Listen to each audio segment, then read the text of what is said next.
Allez, 19h45, quelques minutes encore avec Véronique Jérôme, Denis Jacquet, Béatrice Mathieu et Julien Damon. On va parler de la guerre commerciale. Juste, on va en dire un mot, Denis, parce qu'elle vient d'être votée par le Sénat, cette fameuse grande loi budgétaire américaine de Trump. Alors, c'est un machin à plusieurs milliers de milliards de dollars. Il y a de tout. Ouais. Il y a des coupes dans les dépenses publiques, il y a des crédits d'impôts. Et apparemment, ça a dérangé jusque dans les rangs républicains. C'est passé d'ailleurs très très short. Ouais. 50-50 au Sénat.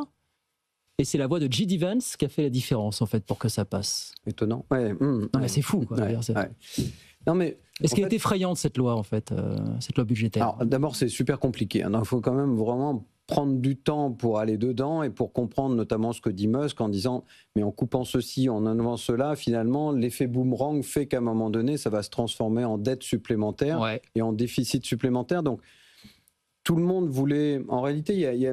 Alors moi, je lis quand même de temps en temps le New York Times, il faut toujours savoir ce que disent cette partie de l'électorat et de l'opinion politique américaine. Mais à un moment donné, parfois, ils arrivent à sortir des trucs qui sont assez inattendus de leur part.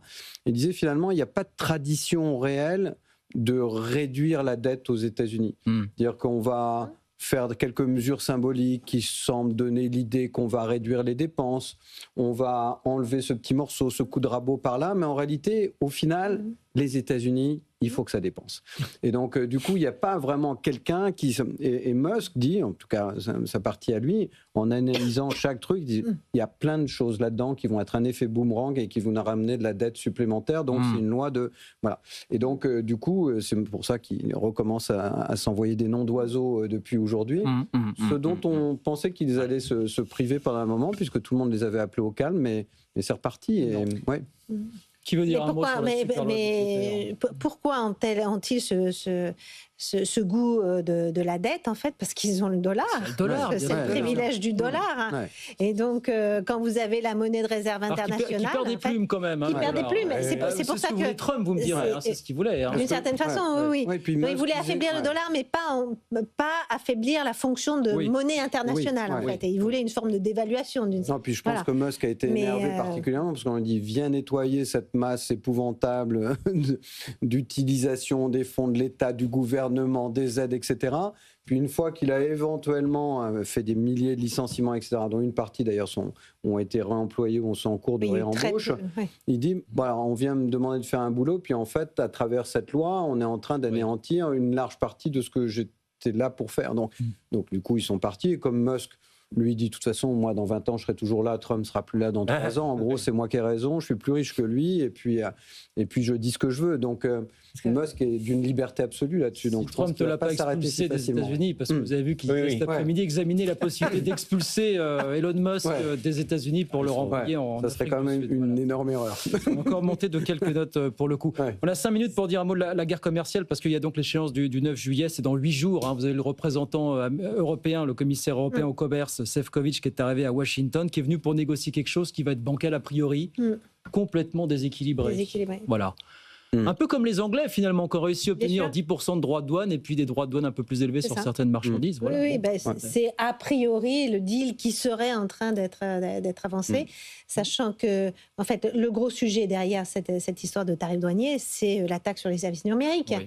On voit bien que c'est la monnaie d'échange, le Canada l'a fait, sauf que l'Europe a bien redit, et notamment la France, en fait, qu'il n'était hors de question d'enlever cette taxe sur les services numériques. Ah oui, mais ça va pas passer. Ça va bloquer, ça. Et donc, Musk en fait un moyen de chantage énorme dans le deal sur les tarifs douaniers.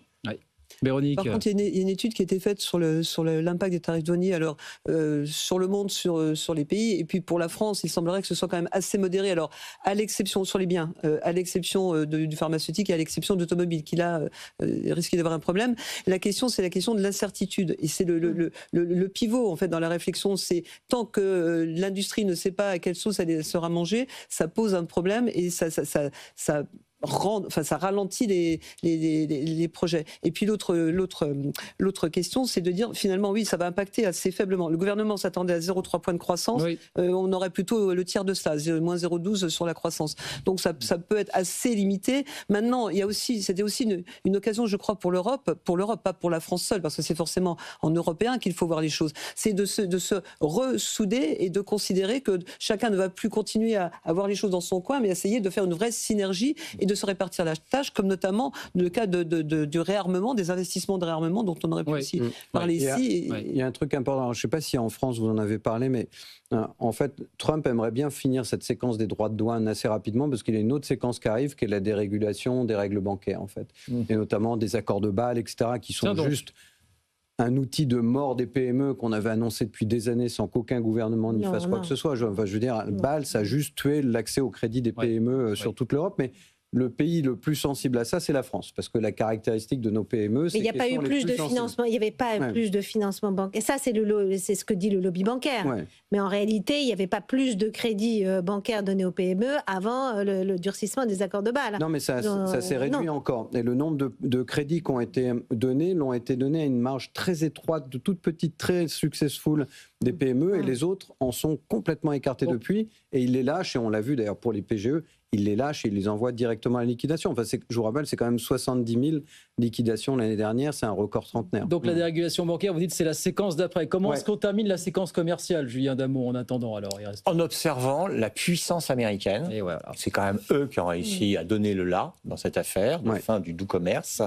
Et deuxième chose, en observant la faiblesse européenne. Nous avons donc notre commissaire européen au commerce qui va à Washington, alors c'est pas comme les bourgeois de Calais avec l'accord de Koo ou à Canossa, tout ce qu'on veut, mais enfin, il va essayer de trouver un accord qui fera le moins de dégâts possible en Europe. Et le risque, c'est quand même que nombre d'États membres de l'Union européenne se disent à quoi ça sert d'être à 27 si moi tout seul j'aurais pu avoir des conditions plus favorables. Parce que nous sommes très inégaux. Mais ça, c'est pas possible.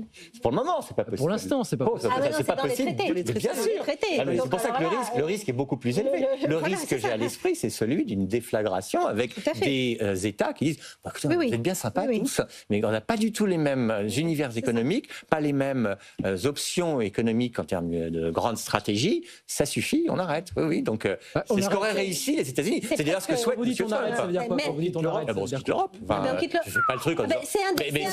C'est une des perspectives.